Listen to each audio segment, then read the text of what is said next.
So I'm a diva, like Miss Beyonce. And that means that divas hate when old white guys tell us what to do. We don't like that.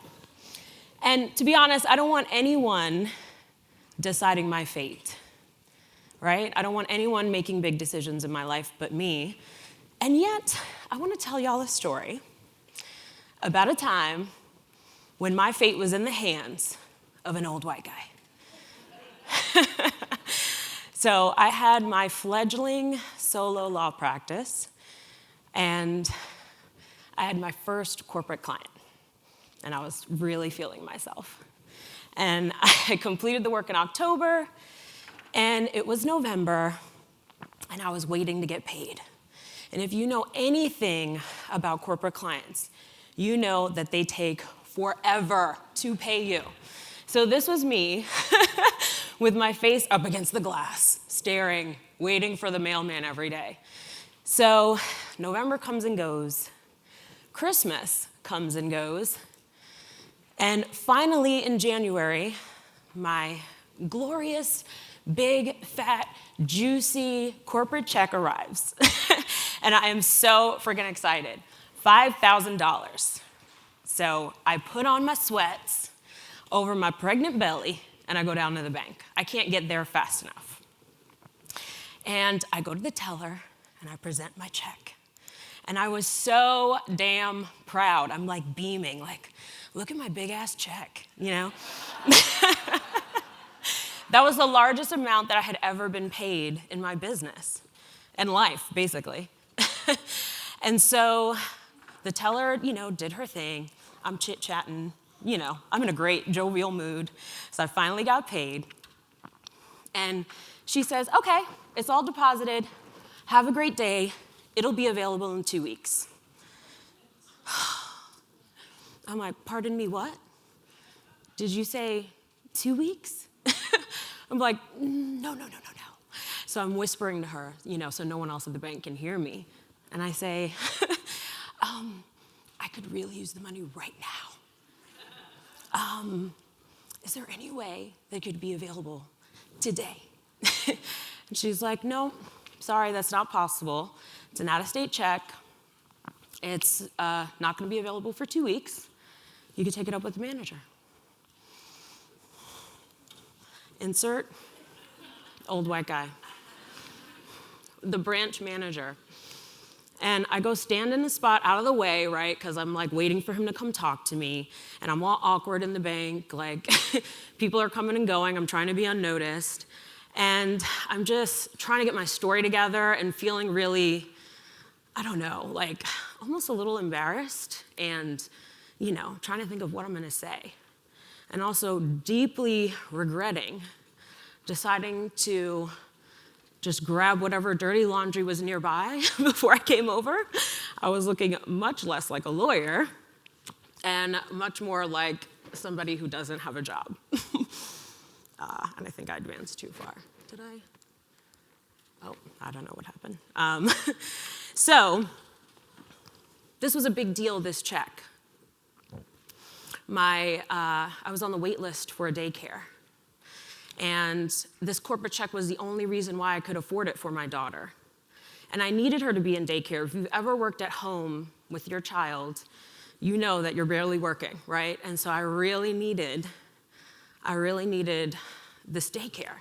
And it was the only really good one in town. And so, she came up on the wait list. I needed to put that deposit down today, okay? So I needed that money right now. And so the branch manager comes up to me. I explain my plight. And, I'm getting all red in the face and I'm embarrassed and I'm all, and I explain the whole thing about how long I waited for the check and daycare and everything. And he says, okay, hold on a second. Let me go talk to my colleague. And so he goes and he talks to his colleague. And I see them poring over my accounts and bending over, looking at the screen.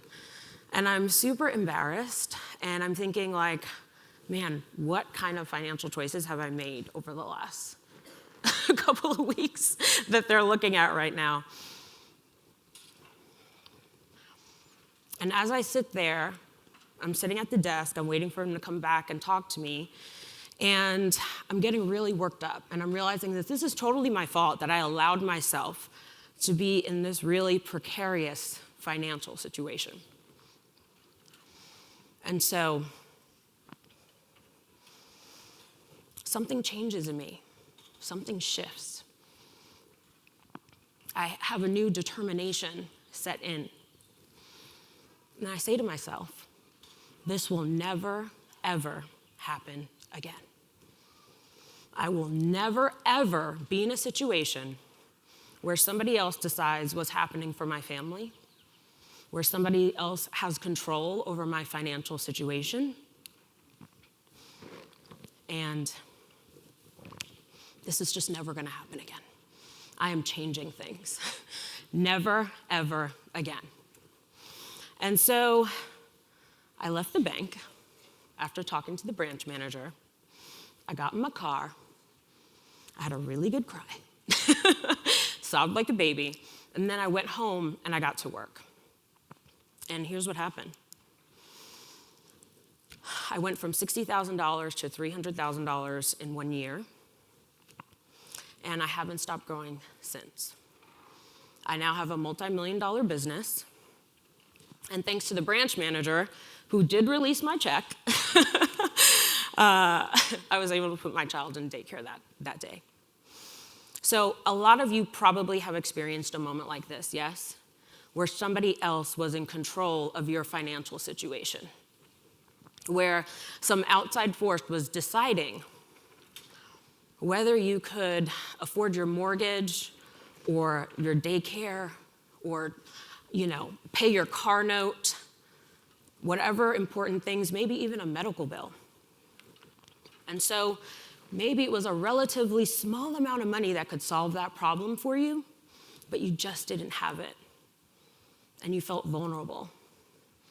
And you felt maybe kind of like I did that day. Maybe you felt a little bit like a loser. So I have an idea for you guys. Tell me what you guys think about this. Let's all be millionaires instead.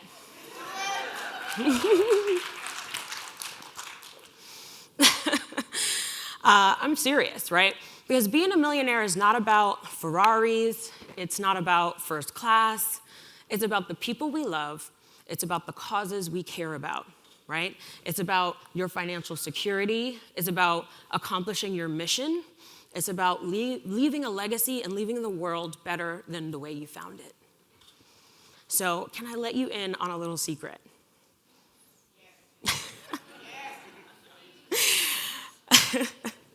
Most of us have been taught to shoot for 6 figures.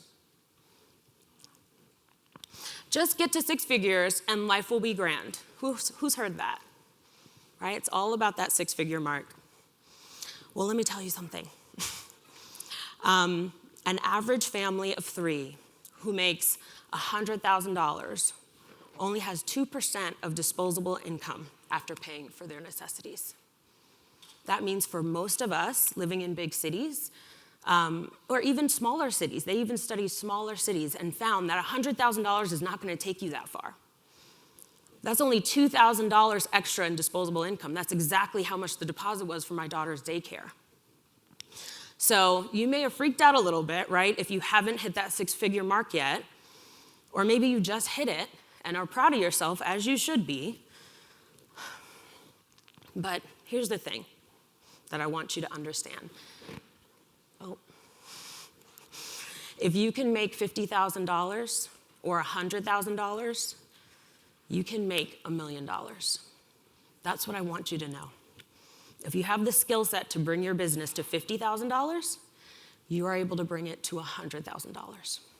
Of course, you're going to have to make some mindset shifts, right, to get there. What got you here is not going to get you there. You're going to have to change your mind. That is the biggest thing that you have to change. You already have the skills. You already have the ability. It's just your mindset, right? We calibrate ourselves to 100K, and you could just go ahead and calibrate yourself to $1 million. How's that sound? So I want to go over with you why you're not a millionaire yet. The 5 things that you need to change, 4 things, sorry, that you need to change to get yourself to $1 million, okay? I work with a lot of entrepreneurs, and I see all the time, there's just a couple of mindset shifts, just a couple of strategies you need to shift to make $1 million. So here's why you aren't at $1 million yet. You think you're an imposter, right? You think that you're not good enough, right? You think you don't have what it takes. You think you're not enough. And the way that I see this manifest itself the most is with pricing. You undercharge, she knows. You undercharge and you over-deliver. And it's affecting your earning potential, right? You thinking that you're not enough. You procrastinate, or you hide, or you don't even try in the first place because you don't want to fail publicly. So here's the thing. What I like to do, and 70% of adults suffer from impostor syndrome, okay? So you're not alone. Even all the leaders that you look up to, they all suffer from impostor syndrome too. So here's what I like to do. I like to take action when I'm stuck in a place where I need to make a mindset shift, okay? So take action first, and your thoughts and your feelings will follow, okay? Your feelings will catch up. So here's the action that I want you to take. Are you ready? You're gonna be scared a little bit, but I want you to be strong. Here's what I want you to do. I want you to double your prices. Yeah. He's with me. I am serious. The next time someone approaches you, if you have a sales call, someone emails you about a product or service you offer, just tell them the new price, ×2 of whatever you charge right now. Just see what happens. My guess is that you're gonna find out that you've been leaving a lot of money on the table because you think you're not enough. And I'm here to tell you, you are. You're enough. And to share an example, so you guys don't have to just take my word for it, you're not my first guinea pigs on this. I've tried it on a lot of my clients. So this is Amanda Littlejohn. She's been in business for 10 years. She doubled her prices and sold as many spots in her program as she did before she doubled her price. So what does that mean? That means she made double the money for the same amount of work. Do y'all want to be on that train with me? So that's the first thing. Let's talk about reason number 2. Now, reason number 2 is you're pretending to be boring. You are pretending to be boring. You're being very bland. And you're not bland people. You're interesting people. But you pretend to be boring. You might think that this woman is praying, but she's not. She's trying to stay awake because you're boring her so much.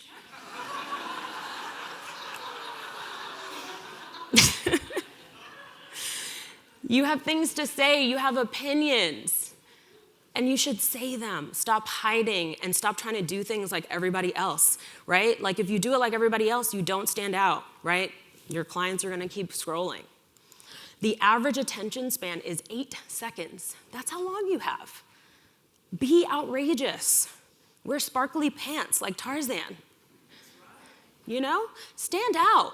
Be who you really are, because that's what you need. That's your superpower. And what you need to do is discover your compelling message, right? What is your big message?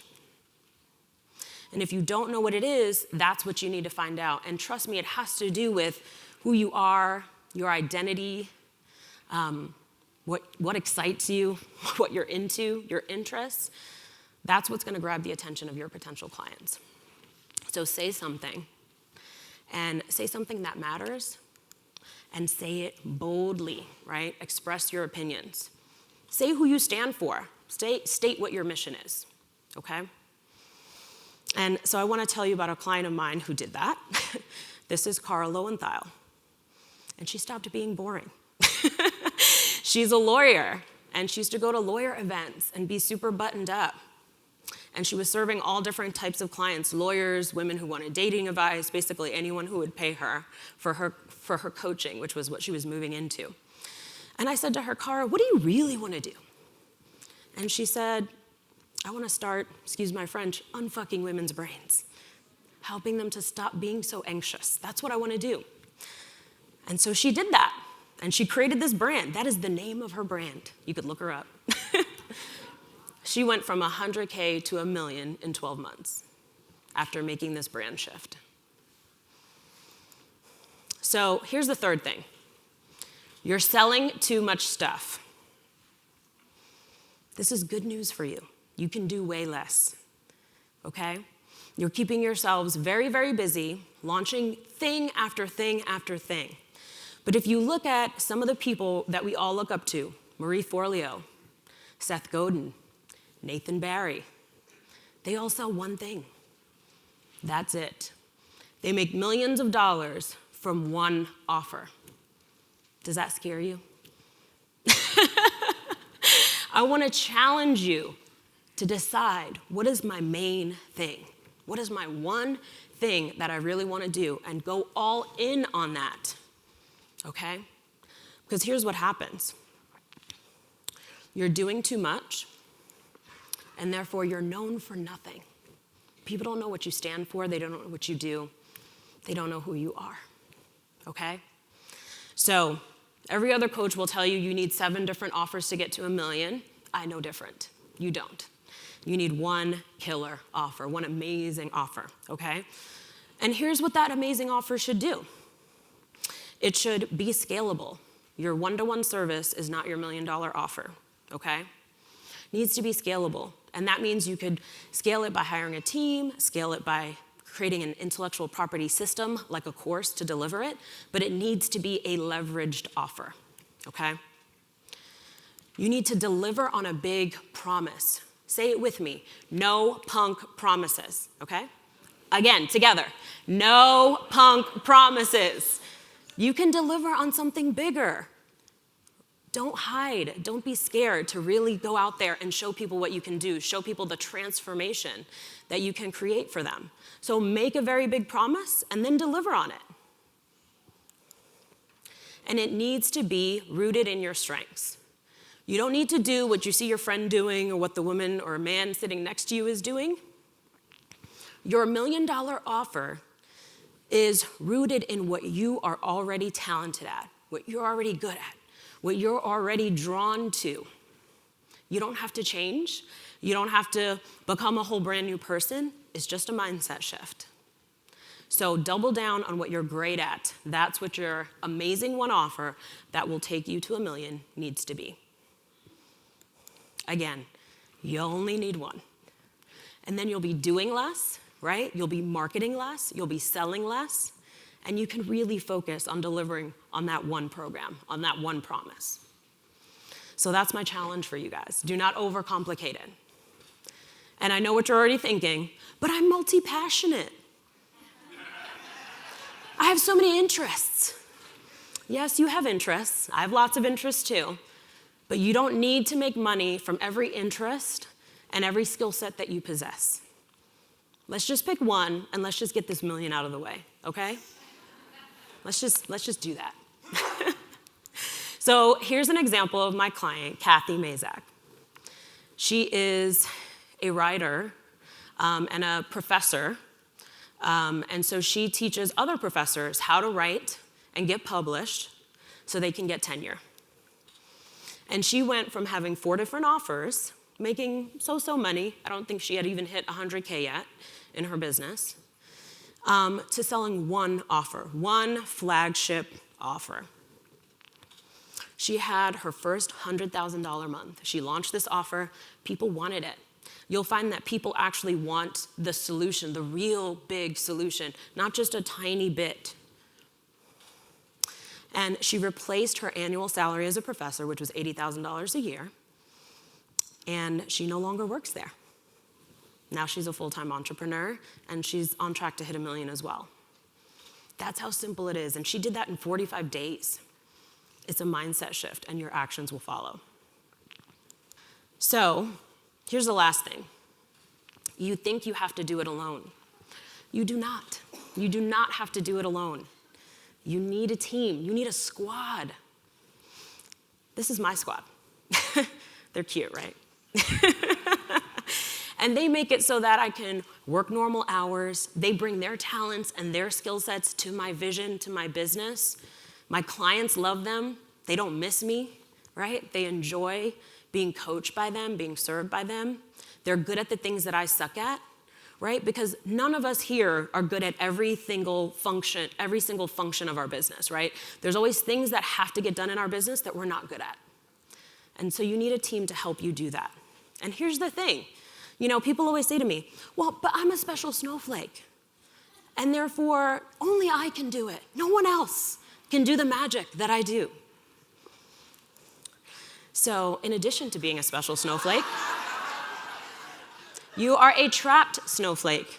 You are a tired snowflake. You are a miserable snowflake because you work too much and you're exhausted. And guess what? You're doing your clients a disservice. You cannot serve them as well as you would with a squad to help you. Okay?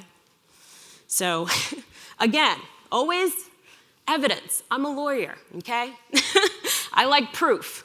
So here's the proof. One of my clients, Radaya, who is an executive coach, was previously serving people one-on-one, decided to hire 4 team members, decided to double down on her brand, and she serves corporations, but she still created a really exciting brand. And she tripled her revenue in 7 months. She went from just over $100,000 to closer to $500,000 in less than a year because she hired a team to help her. These are the moves that you need to make, and I know it's scary, but you can do it. And you may not be ready, right, to hire 4 new team members, but I have another challenge for you. Are you ready? Are you excited? Okay. So here's my challenge. If you can't hire 4 team members like Radaya did, then just hire a personal assistant. If you can afford to be here in this room today, you can afford a personal assistant, okay? And so here's what I want you to do. $15 to $20 an hour, 5 hours a week. That's it. You can afford that. That's doable. And just start giving them things off your plate. I don't care if it's the dishes and laundry or if it's creating a landing page and sending emails. Just get some stuff off your plate. And here's the thing. This is practice. Because the reality is, in order to be a 7-figure entrepreneur, you're going to learn how to delegate. You're going to have to learn how to lead. You're going to have to learn how to manage. So let's start now, okay? So those are the 4 things that you need to do. And I created a little resource for you. If you want to start implementing those things, there's a personal assistant job description in there. There's a free training that's part of my paid course, all free for you guys, that'll help you start to take action on these things. Because I'm an action person. I don't want you to just hear about it. I want you to start to believe that you can get to 7 figures, to really recognize that it's possible for you. And then I want your actions to follow, okay? So this resource will help you. Now, before I go, I just have one more scary, vulnerable story that I want to share with you because apparently I'm a glutton for punishment. So earlier this year, in January, I was hosting a retreat in California. I flew from my home in North Carolina to California to host my VIP clients. Okay, these are like my clients that are in my one offer, my mastermind. And the retreat was 3 days. I wanted everything to go off without a hitch, which it did. The first day was fantastic. I remember laying in bed thinking, oh my God, I am so lucky to do this work. And the next morning, I woke up and I felt really sick. And I was like, oh, it's just nerves. Like, pay it no mind, just keep going. I showered, I got dressed, started getting myself together, and I got worse and worse and felt more and more sick. And the next thing you know, I'm violently vomiting in the bathroom every 20 minutes. Not leading a retreat today. It's not gonna happen. And so I tell my team, go on, save yourselves. Go on without me, start this thing, because I'm not gonna make it. And you probably think maybe that's the end of the story, but you forgot that I'm Rachel Rodgers. I'm a diva. I don't quit easily, okay? And so what I did was, I was in LA, and when you're in LA, you can do things like Google IV nurse, and one will show up to your room and hook you up to an IV and make it all better. For the low, low price of $300, worth every penny. Nurse Sam came to my room, and she made it all better. And I was so happy. And I was like, yeah, I'm gonna take a nap, I'm gonna relax, and then tomorrow I'm gonna slay the last day of my retreat. Not so much. 15 minutes later, I kid you not, this is a true story. My husband calls me. He's at home with our 3 kids, and he's crying. So I'm like, holy shit, what's happened? And just so you guys have some context, this is my husband. He's super hot.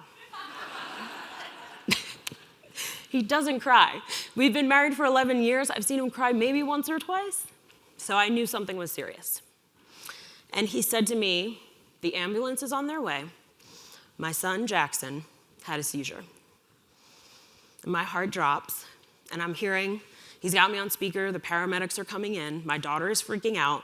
I'm trying to calm everybody down while also suddenly having the energy of Hercules, because a few minutes ago I was still like sick as a dog.